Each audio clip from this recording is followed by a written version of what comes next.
어느 교회에서 예배를 드리는 가운데 한 성도님이 잠도 잘 못 자고 하도 피곤해서 설교 시간에 졸았다고 합니다. 깊이 잠이 들었는데 어느 순간 깰 때에 이런 설교를 들었다고 해요. 라면 3개를 잘 사는 법. 라면 3개를 잘 사는 방법에 대해서 분명히 설교를 들은 것 같아요. 그래서 깨어나가지고 이제 예배를 마치고 난 다음에 용기를 내서 옆에 있는 성도에게 혹 목사님께서 오늘 설교하실 때 라면 3개를 잘 사는 방법에 대해서 말씀을 해주셨는데 그게 뭐냐고 이렇게 물었더니 금시초문인 거예요. 잘 모르겠는데요. 그래서 이제 집에 왔습니다. 근데 이 성도에게는 이게 너무 기억에 남은 거예요.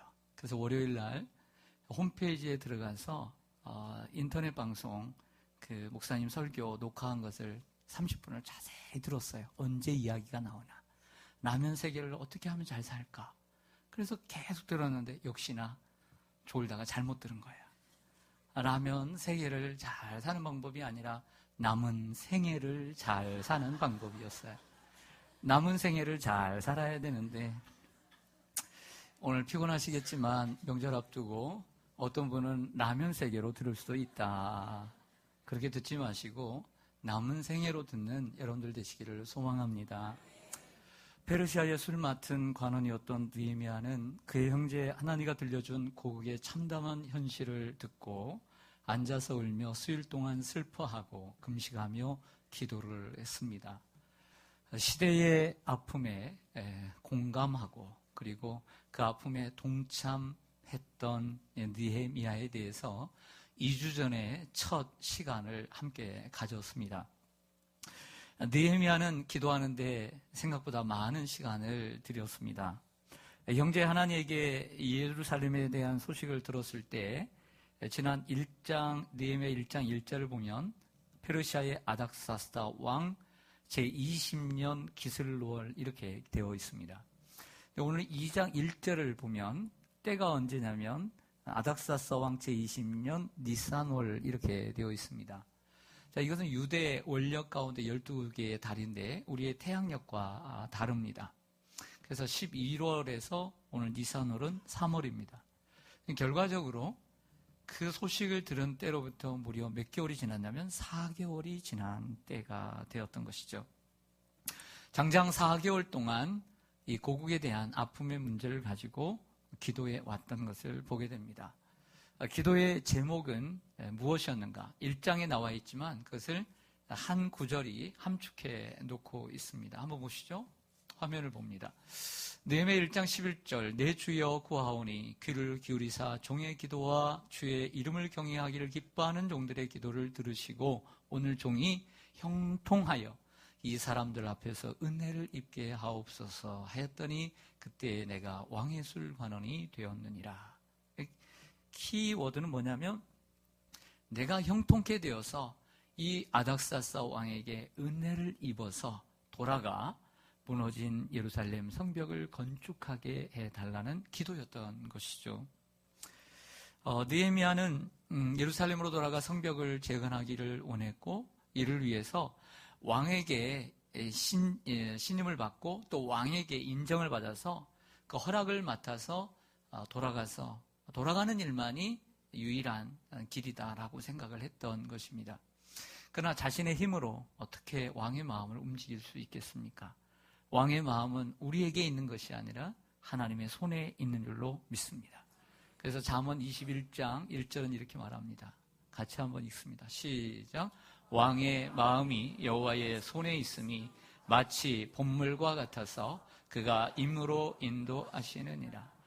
여기에 봇물이라고 하는 것은 여러분들 시골에 가면 이렇게 보라는 게 있어요. 갇혀있는 보에 갇혀있는 이 보에 담은 물을 가리키는 거예요. 즉 저수지와 같은 것이죠. 저수지는 사람이 주인이 임으로 뺄 수도 있고 담을 수도 있는 거예요. 이와 같이 하나님을 경외하는 경건한 왕들뿐만 아니라 하나님을 경외하지도 않고 두려워하는 이 세상의 왕들의 그 마음이 바로 하나님의 손에, 여호와의 손에 있음을 우리는 알기 때문에 우리는 하나님 앞에 기도해야 될 줄로 믿습니다. 왕의 마음을 하나님이 움직여 주셔야 하기 때문인 것이죠. 여러분, 우리는 가끔 대선이나 총선을 이렇게 하면서 또 지방선거를 하면서 하나 예수 잘 믿는 사람이 혹은 신실한 사람이 이게 좀 그 자리에 좀 앉게 해주세요라고 선택될 수 있도록 우린 기도를 합니다.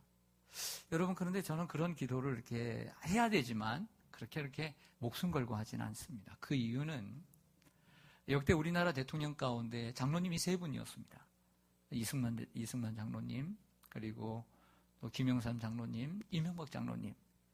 장로님들이 대통령으로서 역할, 좋은 역할도 했겠지만 얼마나 하나님의 뜻을 이루었고 얼마나 하나님께서 사용하셨는가.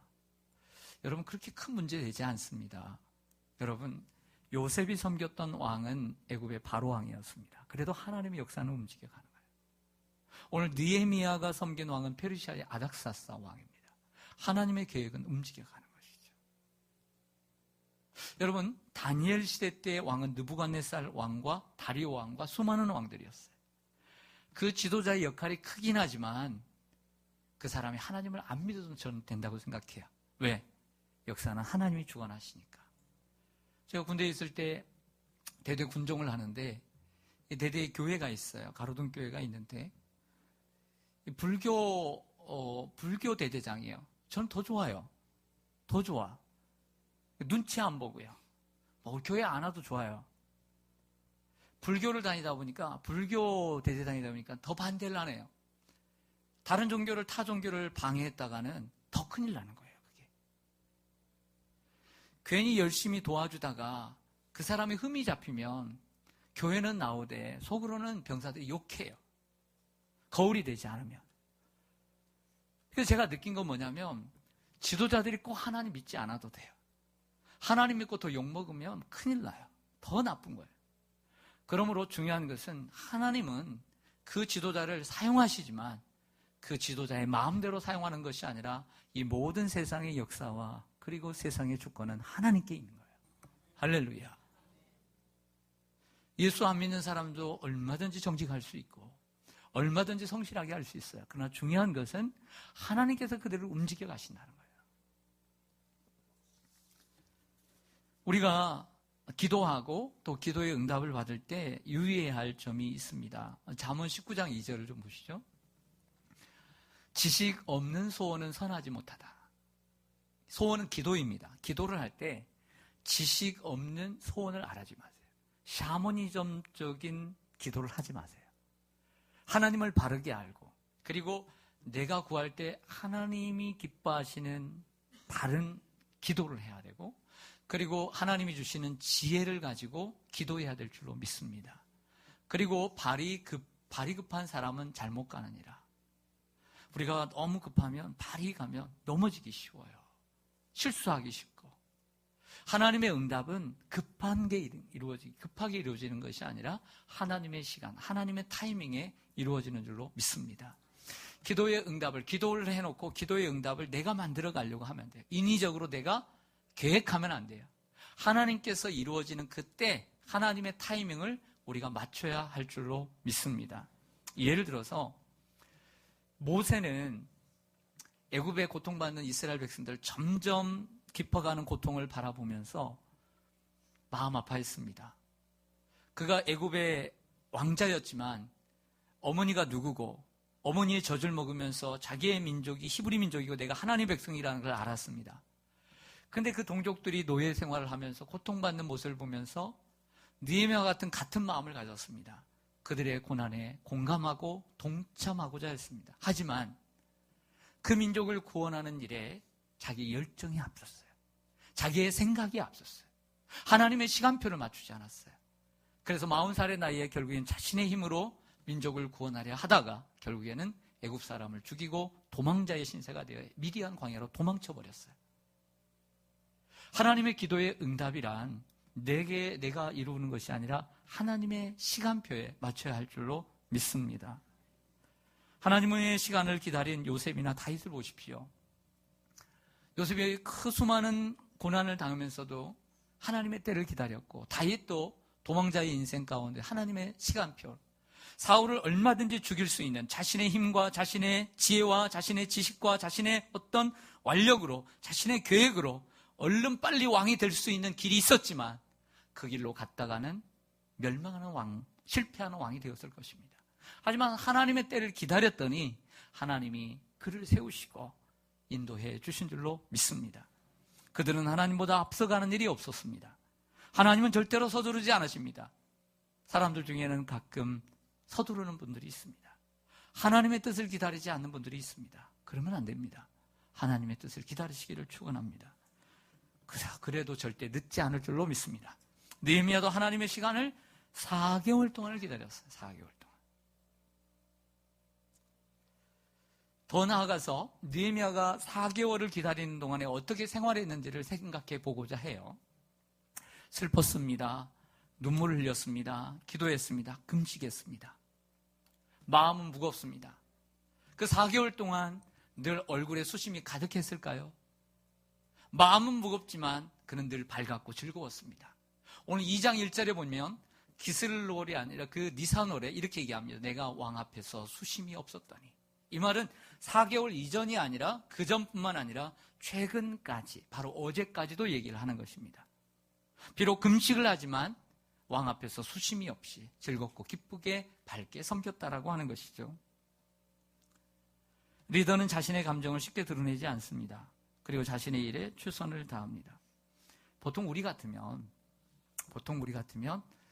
이제 정말 근심스러운 일이 있단 말이에요, 가정에. 그리고 내가 지금 어려운 일이 있어요. 그 직장을 나갑니다. 직장에 서너 명 같이 근무하거나 10명이 같이 근무하거나 같이 근무할 수 있어요. 그럼 거기에는 내 상사가 있고 동료들이 있는데 다 티가 나겠어요, 안 나겠어요? 보통 사람 같으면. 정말 큰 근심이 있는데 그 직장을 일주일 동안 월화수목금 다녔어요. 일주일 동안 티 안 내고 다니기가 쉬워요, 여러분. 어렵죠. 금방 티 낼 거예요. 그러니까 몸이 피곤해 보면 왜 이렇게 피곤해 보여? 이렇게 몸이 힘이 없어 보이네? 그러면 이렇게 얘기합니다. 맨날 이렇게 요즘 철야를 해서 이렇게 얘기를 할 거고. 이렇게 눈이 피곤해 보이네? 이렇게 많이 졸린가 봐? 오늘 새벽 4시에 일어나서 계속 새벽 기도하느라고. 아침에 잠을 못 자가지고 이렇게 피곤하다고. 뭐 기도의 제목이 있어? 왜 그래? 그러니까 우리 동족이 지금 황폐되었고 지금 힘들고 그래서 마음이 무거워서 그렇다고. 우리는 금세 이렇게 얘기를 했을 거예요. 근데 느헤미야는 몇 개월 기다렸다고요? 4개월을 기다렸어요. 4개월, 100일 넘게. 느헤미야는 늘 기쁘고 밝은 표정을 갖고 있었습니다. 그 때가 아니라는 걸 알았기 때문이에요.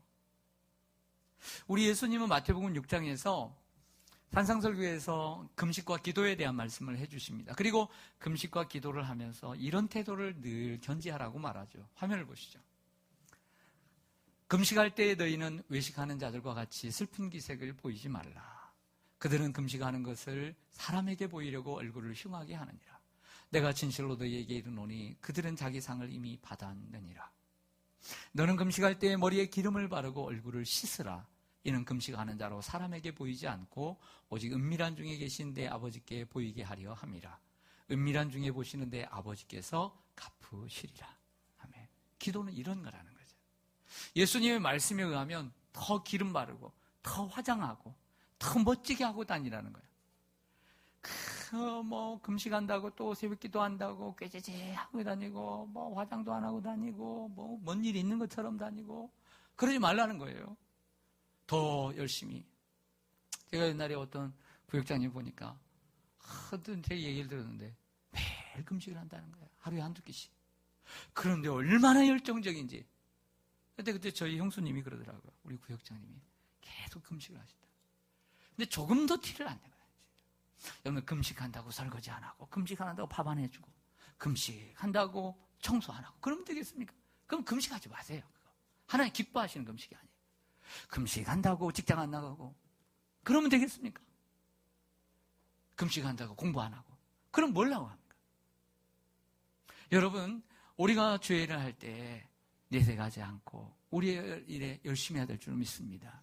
사람에게 내보일 것도 아니죠. 우리가 하나님 앞에 기도하는 것이고 또 하나는 우리의 삶에 충실해야죠. 성실해야죠. 그게 느헤미야의 삶이었습니다. 훌륭한 성도의 모습은 금식한다고 표를 내는 것 아니고요. 금식한다고 자랑하는 것도 아닙니다. 도리어 자기 일에 더 충실한 모습을 보이며 살아가는 것이죠. 우리가 살아가면서 힘들고 어려운 부분들이 참 많이 있습니다.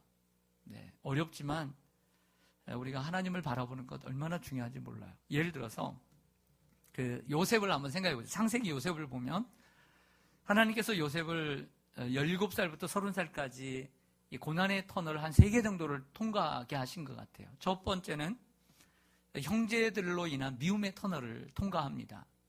그리고 두 번째는 보디발의 집에서 이 보디발의 아내에게서 모함의 터널을 통과해요. 그래서 감옥에 들어가죠. 그 감옥에서 또 2년을 또 보냅니다. 그 감옥의 터널을 보냅니다. 보통 사람 같으면 배다른 형제들에게 정말 벗김을 당하고 팔림을 당하고 정말 인간 이하의 취급을 받았습니다. 어떻게 보면 인간 말종들하고 오늘 지금 내가 상대를 한 거예요. 그러면 이런 생각하죠. 세상에 믿을 놈 하나도 없다. 세상에 이렇게 살 필요 없다. 원망하고 불평하며 열심히 살지 않았을 거예요. 그러나 요셉은 성실하게 살았어요. 그 보디발의 집에 노예로 갔음에도 불구하고 누구보다 성실했어요. 그래야 하나님이 그를 높여주신 거예요. 형통케 하시고. 보디발의 아내에게서 모함을 당했습니다. 야, 상위 1% 사람들은 이런 족속들이구나. 아, 상위 1% 사람들은 다 정말 우리를 인간답게 취급을 안 하는구나. 이렇게 낙심할 수 있어요. 야, 세상에 아무리 노력해도 내게 완전히 바닥으로 내려가는구나. 야, 세상에 믿을 사람 없구나. 이렇게 생각할 수 있는 거예요. 세상 정말 못 살 거구나. 원망하고 불평할 수 있어요. 하지만 그는 감옥에 들어갔어도 성실했어요. 충실했어요. 그래야 하나님께서 그러자 그를 더 높이시는 거예요. 하나님께서 우리를 시험하시는 것이 있는 거예요. 때로는 고난의 터널을 통과할 때 우리의 태도를 통해서 거기를 잘 통과하면 하나님이 한 단계 높이시고, 또 터널을 주시면 또 고난의 터널을 이기면 한 단계 더 높이시는 거예요. 이게 하나님께서 사람을 만들어가는 방법 아닐까요? 이런 여러분들 되시기를 바랍니다. 사랑하는 여러분, 어느 곳에 있든지 어떤 형편에 있든지 최선을 다하는 여러분들 되시기를 바랍니다. 조금 믿음 생활하다가 조금 마음 상하고 이 사람 때문에 또 이런 일 때문에 그러지 말고 하나님 앞에 최선을 다하시기를 바랍니다. 다시 느헤미야로 가보겠습니다. 자, 오늘 본문에서 크게 두 번째 본문 속에서 깨닫는 것은 느헤미야는 때와 시기를 분별할 줄 아는 사람이었다는 것이죠. 그리고 그 때를 위해서 철저히 준비하는 사람이었음을 본문을 통해 알 수 있습니다. 느헤미야는 기도의 응답의 시간을 감지했고 4개월 동안 늘 밝은 얼굴로 지내던 그가 이 타이밍을 알고 슬픈 기색을 고의로 일부러 자아내고 있습니다. 그러자 왕 앞에서 슬픈 기색을 보였습니다. 이것은 불충입니다. 왕이 지금 생각할 것도 많고 짐들도 많은데 그 어깨에 더 짐을 지어주는 것은 불충인 거예요. 신하로서. 그런 짐을 지어줘서는 안 되는 거죠. 어떻게 보면 오늘 목숨을 걸고 왕 앞에 나아가는 것입니다. 이는 바로 그 아닥사스다 왕의 선왕이었던 아하수에로 왕 시대의 에스더와 같습니다. 에스더 시대에 하만이라고 하는 사람이 이 유다 사람들을 죽이기 위해서 날을 정했습니다. 디데이를 정하고 이제 꾸며가는데 사촌 오빠인 모르드게가 이 사실을 알고 왕후에게 편지를 보냅니다. 하나님께서 너를 그 자리에 세운 것이 이때를 위함이 아니냐. 그러자 그가 편지를 보내면 오빠, 내가 민족을 위해서 기도할게. 나를 위해서 다 같이 기도해 줬으면 좋겠어. 그리고 3일을 금식한 후에 죽으면 죽으리라 라고 하는 마음가짐을 가지고 아하수에로 왕의 앞에 나아갑니다. 이거 똑같습니다. 느헤미야는 4개월 동안 기도하고 오늘 아닥사스다 왕 앞에 죽으면 죽으리라 자기의 자리와 위치와 직위를 그리고 목숨을 내놓고 왕 앞에 나아가는 것과 같은 것입니다. 오늘 그것을 위해서 4개월 동안 기도했던 것이죠. 그러자 왕이 묻습니다. 걱정이 있느냐? 왜 이렇게 너는 병이 없는 것 같은데 왜 얼굴에 이렇게 수심이 가득하냐? 이렇게 물었습니다. 그러자 느헤미야가 이렇게 대답합니다. 화면을 보시죠. 느헤미야 2장 3절 시작. 왕께 대답하되 왕은 만세수를 하옵소서. 내 조상들의 묘실이 있는 성읍이 이제까지 황폐하고 성문이 불탔사오니 내가 어찌 얼굴에 수심이 없사오리까 하니. 아멘. 먼저는 왕과는 상관이 없다는 이야기를 합니다. 두 번째는 어떤 이슈를 들고 나가냐면 내 조상들의 묘실을 들고 나갑니다. 조상들을 모시는 그 묘실이 황폐되었다. 이것을 아시고, 유대인뿐만 아니라 모든 사람들은 자기의 어떤 그 조상들을 모시는 묘가 얼마나 소중합니까? 추석이잖아요. 근데 갑자기 시골에서 연락이 옵니다. 부모님의 묘가 오늘 손실이 되었다. 소실이 되었다. 황폐되었다. 그러면 여러분들 손에 일이 잡혀요, 안 잡혀요? 안 잡히죠. 오늘은 못하더라도 내일이라도, 아니 오늘이라도 내려가야 되는 거예요. 지금 당장. 이처럼 귀한 일이, 이거 급한 일이 아니겠습니까? 여러분, 이것도 준비된 대답이에요. 따라서 하겠습니다. 준비된 대답. 준비된 대답. 오늘 그 설교의 제목은 기도의 응답과 그리고 준비된 대답이에요. 답과 답으로 끝나요. 이거 일부러 맞춘 거입니다. 이거 요즘 젊은 사람들은 라임이라고 하는데 제가 운율을 맞췄어요. 그래서 어제 우리 애들에게 그랬어요. 내일 설교의 제목이 이런 말 보통 안 하는데 기도의 응답과 그리고 준비된 대답이다. 그래서 답이다. 내가 그랬더니 비웃어요. 근데 한 놈이 이렇게 얘기해요. 방 안에 듣다가 답답이네. 그래서 제가 좀 기가 죽었습니다.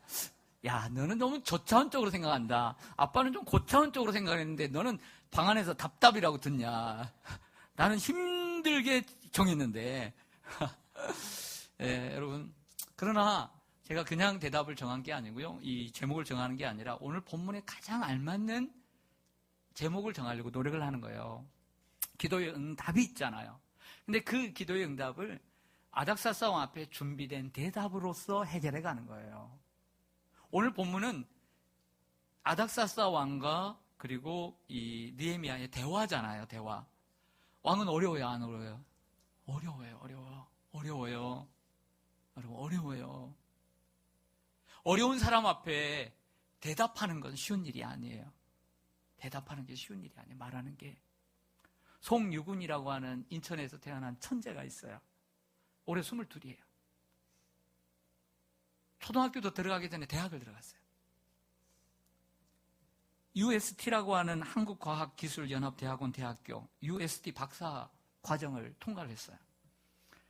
근데 논문을 쓰고 학위를 받고 교수들 앞에 심사를 하는데 그 심사에서 떨어졌어요. 구술시험이라는 게 무서운 거예요. 어려운 거예요. 정말 이 논문을 알고 있는가? 이 논문에 대해서 기본적인 것, 그리고 논문의 핵심을 아는가? 자신의 입으로 말할 수 있는가? 이거 통과 못해서 12월 달에 군대 가요. 졸업 못하고, 박사학위 못하고, 수료만 했어요. 천재도 대답하는 게 중요한 거예요. 내 생각, 내 마음에 품은 것을 아무리 높은 기라성 같은 사람 앞에서도 담대하게, 확실하고, 정확하게 대답하는 건 리더가 될 수 있는 자격이라고 할 수가 있어요. 이런 은총이, 이런 재능이 여러분에게, 그리고 여러분의 자녀 손들에게 있기를 축원합니다. 조상들의 묘실. 제가 그 역사를 공부하는 가운데 이런 얘기를 듣고 마음이 아팠습니다. 그 서울 해화동의 서울대학교 병원을 이렇게 가다 보면 오른쪽에 있고 넘어가면 대학로예요. 그 왼쪽에는 창경궁이 있고 창덕궁이 있습니다. 그리고 그 아래는 종묘가 있어요. 종묘는 뭐냐면 조선왕조의 왕들과 왕후들의 신주를 모시는 유교 사당이에요. 그리고 한참 가서 경복궁이 있습니다. 그리고 광화문이 내려오죠. 이 창경궁은 세종대왕이 아버지인 태종을 위로하기 위해서 지었어요. 근데 임진왜란 때 일본 애들이 때문에 무너졌어요. 그래서 다시 세웠어요. 그런데 1909년에 일제시대가 시작되면서 이 종묘와 창경궁의 이 간격을 잘라버려요. 도로를 만들어요. 도로를 만들지만 이 창경궁을 동물원과 식물원으로 만들어버려요. 거기서 내려오는 이 똥오줌이 어디로 내려오냐면 종묘로 내려오는 거예요. 종묘로. 이게 일본의 계획이에요. 무서운 거예요. 제가 여러분 여러분들 서울대학교 그 병원 앞에 그 주차장이 있으니까 거기 주차를 하시고 그래서 1984년에 그들이 심어놨던 벚꽃을 치우고 그리고 다시 그 궁궐을 지었어요. 그래서 이름을 다시 창경원에서 창경궁이라고 1984년에 바꿔요. 1,000원이면 들어갑니다. 정말 좋아요. 그리고 창덕궁으로 이어집니다. 한 3,000원이면 들어갑니다. 여러분들 꼭 한번 다녀오시고 거기를 거닐면서 그런 생각을 해보세요. 야, 옛날에 이곳이 동물원이었구나. 일본 놈들이 그랬구나. 역사를 마음에 새길 줄 알아야 돼요. 우리 조상들을 모시는 이 묘실이 지금 황폐되었다. 그러니까 그 왕의 마음이 움직여지기 시작했던 것이죠. 느헤미야가 이 이야기를 하자 왕이 그 말을 듣고 허락을 해주게 됩니다. 그러면서 왕이 묻습니다. 그러면 내가 무엇을 원하느냐? 느헤미야가 잠시 동안 하늘의 하나님께 묵도했다고 했습니다. 이건 묵상기도죠. 침묵기도. 느헤미야는 왕께서 종에게 은혜를 베푸시면 나의 조상들의 묘실이 있는 성읍에 보내어 나를 보내서 성을 건축하게 하옵소서. 아주 중요한 얘기를 합니다. 왕이 허락을 하죠. 허락을 하자 이렇게 얘기합니다. 얼마 동안 다녀올 거냐? 언제 다녀올 거냐? 이렇게 물어요. 참 사랑받는 사람이죠. 그러니까 얘기를 합니다. 기한을 얘기했다. 여러분, 이것도 준비입니다. 이미 느헤미야의 머릿속에는 그 계획까지 다 있었던 거예요. 기도만 했던 것이 아니라 준비가 있었던 것이죠. 이러한 준비된 대답은 여기서 끝이 아닙니다. 화면을 보시죠. 같이 읽습니다. 시작. 내가 또 왕에게 아뢰되 왕이 만일 좋게 여기시거든 강서쪽 총독들에게 내리시는 조서를 내게 주사 그들이 나를 용납하여 유다에 들어가기까지 통과하게 하시고 또 왕의 삼림 감독 아삽에게 조서를 내리사 그가 성전에 속한 영문의 문과 성곽과 내가 들어갈 집을 위하여 들보로 쓸 제목을 내게 주게 하옵소서 하매 내 하나님의 선한 손이 나를 도우심으로 왕이 허락하고. 할렐루야. 준비된 대답은 이겁니다. 800마일입니다.